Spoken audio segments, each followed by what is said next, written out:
శీఘ్రం అనే మాట ఎక్కువగా తమిళ్లో మనం వింటూ ఉంటాం.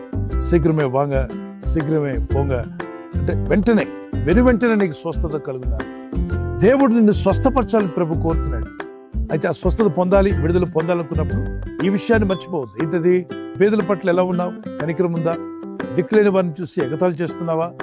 వారిని బాధిస్తున్నావా? అలాంటి మనసు కలిగి ఫాస్టింగ్ ప్రేయర్ చేసే ప్రయోజనం లేదు.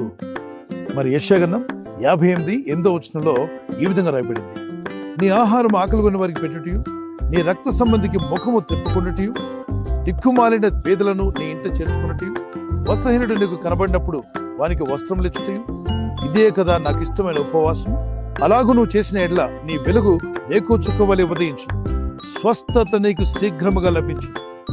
ఆయనకి ఇష్టమైన ఉపవాసం గురించి మాట్లాడే ముందు మీరు ఉపవాసం ఉంటారు, తర్వాత గుద్దులాడతారు, కొట్లాడుకుంటారు, మీ పని వారితో కష్టమైన పనులు చేయిస్తారు, మీరు వ్యాపారాలు ప్రయాణాలు చేస్తుంటారు.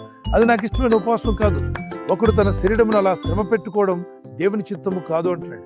ఒక దగ్గర ప్రభు అంటాడు, మీరు ఉపవాసం చేయించున్నారు కానీ నీ కంఠధ్వని ఎక్కడ వినబడుతుంది? కాబట్టి ఉపవాసం చేయనప్పుడు మన కంఠధ్వని పరమందున్న దేవునికి వినబడేలాగా ప్రార్థన చేయాలి.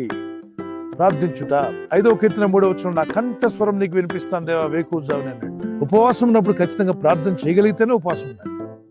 ప్రార్థన చేయడానికి టైం లేదు, బైబిల్ చదవడానికి టైం లేదు, కానీ నేను ఉపవాసం ఉంటాను. ఉపవాసం వల్ల ఎవరికి ప్రయోజనం? ఎవడంటాడు అటు ఉపవాసంలో నాకు ఆనందం లేదన్నాడు. కనుక మీరు ఉద్యోగానికి వెళ్తున్నారా? అయితే ఖచ్చితంగా భోంచేసి వెళ్ళండి. పని ముగించుకొని వస్తారా ఇంటికి? సాయంకాలం మీకు ఖాళీగా ఉంటుందా? నైట్ ఫాస్టింగ్ చేయండి. అప్పుడు 40 nights ఫాస్టింగ్ ప్రేయర్ మీరు చేయొచ్చు. యేసు ప్రభువు 40 రాత్రులు 40 పగళ్ళు అని ఫాస్టింగ్ ఉన్నట్టుగా మనం అలాగే మోషే ఫాస్టింగ్ ఉన్నాడు. కృత నిబంధనలో అపోస్తలులు